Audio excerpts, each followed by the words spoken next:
नमस्कार दोस्तों, हमारे चैनल पे आपका स्वागत है। तो आज हम 67 के बारे में बात करने वाले हैं, टीपीए के बारे में। यहाँ तक कि हमारी सारी सेक्शंस कंप्लीट हो चुकी हैं।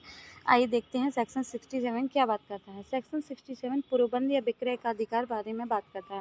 पहली बात तो ये बंधकदार के अधिकार और दायित्व यहाँ से स्टार्ट होते हैं, और जिसमें 67 पहला है, जिसमें बंधकदार के अधिकार और दायित्व के बारे में बात की गई है। ठीक है, तो पहला है पूर्वबंध या विक्रय का अधिकार। तत्प्रतिकूल संविदा ना हो। पहली बात यह है, यदि कोई तत्प्रतिकूल संविदा हो तो उसके अधीन, यदि वह संविदा नहीं है तो बंधकदार को यह अधिकार होगा। जो बंधकदार है उसके क्या अधिकार होंगे कि बंधक धन के अपने को शुद्ध हो जाने के पश्चात और बंधक संपत्ति के मोचन के लिए डिक्री दी जाने से या बंधक धन चुकाए जाने से। पहली बात क्या है कि बंधक धन शुद्ध हो जाने के पश्चात, मतलब शुद्ध बंधक धन दे दिया हो उसके बाद, और बंधक धन संपत्ति के मोचन के लिए डिक्री दी जाने से, मतलब जो बंधक संपत्ति है उसके लिए डिक्री दी जाने से, न्यायालय द्वारा डिक्री दी जाने से, या बंधक धन चुकाए जाने से, या यथा तस्मिन पश्चात उपबंधित तौर पर निक्षिप्त किए जाने से पहले किसी भी समय वह न्यायालय से यह डिक्री की बंधक करता उस संपत्ति का मोचन कराने के अपने अधिकार से आत्यंतिक रूप से विवर्जित होगा। यह डिक्री की वह संपत्ति बेच दी जाए, अभिप्राप्त कर ले। पूर्वबंध का अधिकार वह अधिकार होता है जिसमें मोचन कराने के अधिकार को, जो मोचन कराने का अधिकार किसका होता है, सेक्शन 60 में।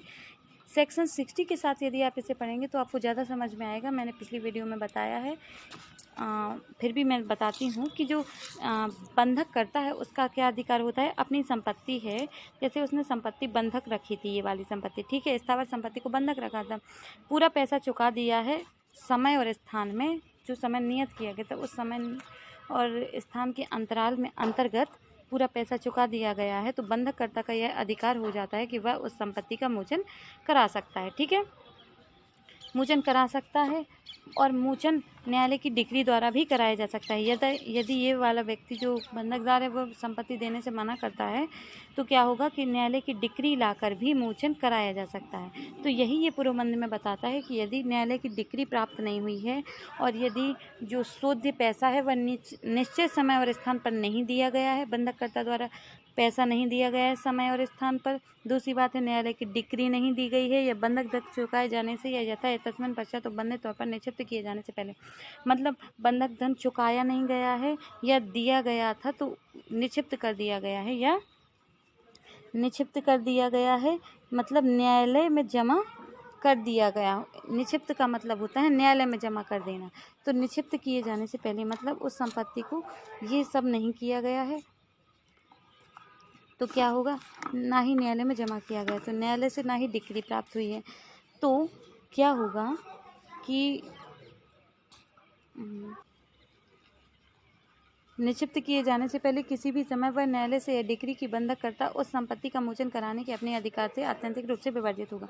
मतलब वह न्यायालय से यह डिक्री करता है, आत्यंतिक रूप से विवर्जित होगा। मतलब न्यायालय से बंधक करता, यह बंधकदार जो है वह यह डिक्री मंगा सकता है। इन सब चीज़ें होने से पहले, ये जो ऊपर चीज़ें बताई गई, इन चीज़ों होने से पहले वह क्या करता है कि वह न्यायालय से यह डिक्री प्राप्त करता है, न्यायालय से यह कहता है मोचन कराने के अपने अधिकार से आत्यंतिक रूप से। वो कहता है कि आप मुझे ऐसी डिक्री दे दीजिए, इसने मुझे पैसा नहीं दिया है, ये सब हो गया है, टाइम बीत गया है, और अब आप क्या कीजिए कि न्यायालय से कहता है कि आप एक ऐसी डिक्री दे दीजिए जिसकी वजह से जो बंधक करता है वह अपनी संपत्ति में क्या ना कर सके, मोचन का अधिकार, उसे मोचन ना, संपत्ति को मोचन ना करा सके और मैं उसे बेच सकूं, मतलब आत्यंतिक रूप से उससे संपत्ति से विवर्जित हो जाए, उसका हक ना रहे और संपत्ति बेच दी जाए, अभिप्राप्त कर ले।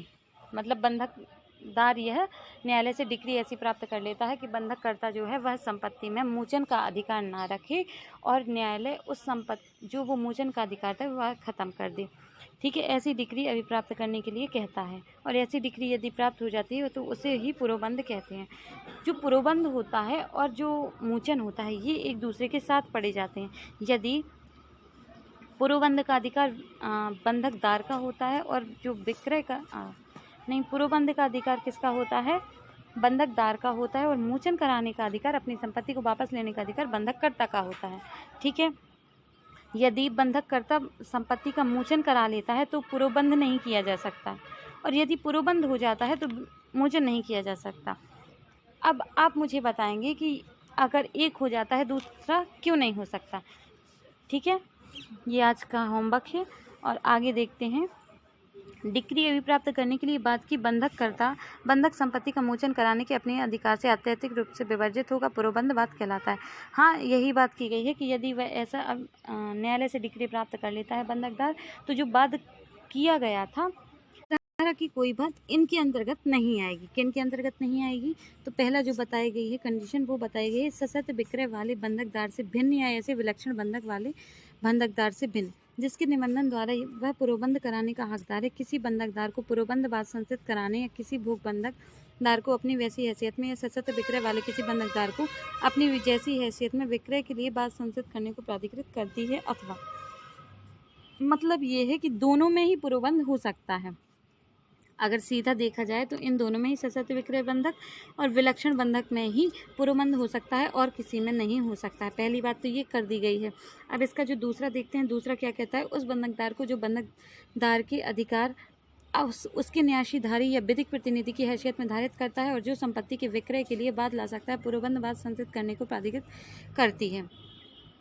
अब अधिकार किसे संचित करती है, प्राधिकृत किसे करती है? जो बंधककर्ता को जो बंधकदार के अधिकार उसके न्यासधारी या विधिक प्रतिनिधि की हैसियत से धारित करता है, उस बंधककर्ता को जो बंधक करता है, जो बंधकदार के अधिकार और उसके न्यासी। ठीक है, बंधककर्ता को जो बंधकदार के अधिकार उसके न्यासी या विधिक प्रतिनिधि की हैसियत से धारित करता है, जो संपत्ति के विक्रय के लिए बाद ला सकता है, पूर्वबंध बाद संचित करने को प्राधिकृत करती है। मतलब जो उस संपत्ति पर कोई संपत्ति है, स्थावर संपत्ति, उस संपत्ति पर कोई अधिकार हित रखता है कोई व्यक्ति, तो वह पूर्वबंध का भी क्या वाद ला सकता है, वह हित रखने वाला या विधिक प्रतिनिधि। ठीक है, पूर्वबंध अधिकार यूज नहीं कर सकते।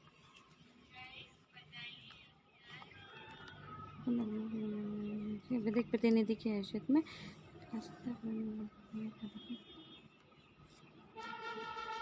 हाँ, तो इसमें यही बात की गई है। इसमें थोड़ी सा मिस्टेक हो गया है मुझे लगता है। इसमें ये बात है कि ये जो लोग हैं ये पूर्वबंधवाद नहीं ला सकते हैं। जो न्यासी है और जो विधिक प्रतिनिधि की हैसियत से धारित है, ये क्या नहीं ला सकते हैं, ये पूर्वबंध का वाद नहीं ला सकते हैं। रेल नहर या अन्य ऐसे संकर्म की जिससे कायम रखने में जनता हितबद्ध बंधकदार को पूर्वबंध या विक्रय के लिए वाद संचित करने को प्राधिकृत करती है।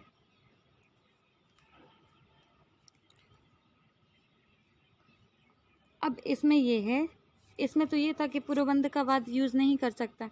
ठीक है, अब इसमें यह है जो लोक प्रयोजन के लिए जो होता है उसमें पूर्वबंध नहीं हो सकता। किस में पूर्वबंध नहीं हो सकता? रेल नहर या अन्य ऐसे संकर्म की जिसके कायम रहने में जनता हितबद्ध बंधकदार को पूर्वबंध या विक्रय के लिए वाद संचित करने को प्राधिकृत करती है। यह नहीं समझा जाएगा कि इन्हें प्राधिकृत करती है। ठीक है, और बंधक धन के भाग मात्र में हितबद्ध व्यक्ति को बंधक संपत्ति के तत्समय भाग के संबंध में ही वाद संचित करने को प्राधिकृत करती है, जब तक कि बंधकदारों ने बंधककर्ता की सम्मति से बंधक के अधीन के अपने हितों को विभक्त ना कर लिया गया।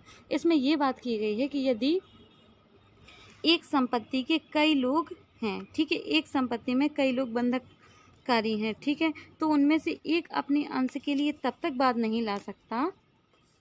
एक संपत्ति है, उस पर जो बंधकदार है उस पर बहुत सारे बंधकदार हैं। ठीक है, तो बंधकदार जब कई सारे हैं तो उनमें से एक व्यक्ति अपने अंश के लिए तब तक वाद नहीं ला सकता जब तक कि वह बंधककर्ता से उसके लिए क्या ना ले ले, सहमति ना ले ले। तो एक बार और हम देखते हैं कि जो पहला वाला कंडीशन थी, जो पहली, हाँ, तो एक बार और हम देखते हैं कि इस धारा की जो बात है वह क्या नहीं समझी जाएगी। ये नहीं समझी जाएगी कि ये जो सशर्त विक्रय है और जो सशर्त विक्रय वाले बंधक है और विलक्षण बंधक है, इन दोनों पर क्या नहीं होता है, ये नहीं समझी जाएगी कि इन दोनों पर लागू होता है। मतलब ये दोनों पूर्वबंध, इन दोनों में ही पूर्वबंध हो सकता है और किसी में पूर्वबंध नहीं हो सकता। पहली बात तो ये करता है। अब जो दूसरा है वो दूसरा क्या कहता है कि जो न्यासधारी है और विधिक प्रतिनिधि हैं वो अपनी हैसियत में इन्हें बाद लाने का अधिकार नहीं होता, पूर्वबंध अधिकार यूज़ नहीं करा सकते, ये पूर्वबंध अधिकार यूज़ नहीं करा सकते।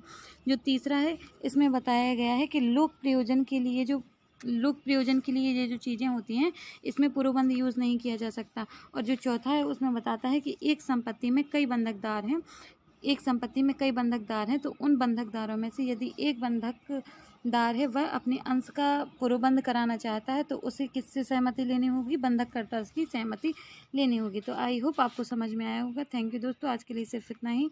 यदि वीडियो अच्छा लगता है तो आप सपोर्ट कर सकते हैं। Thank you, bye bye.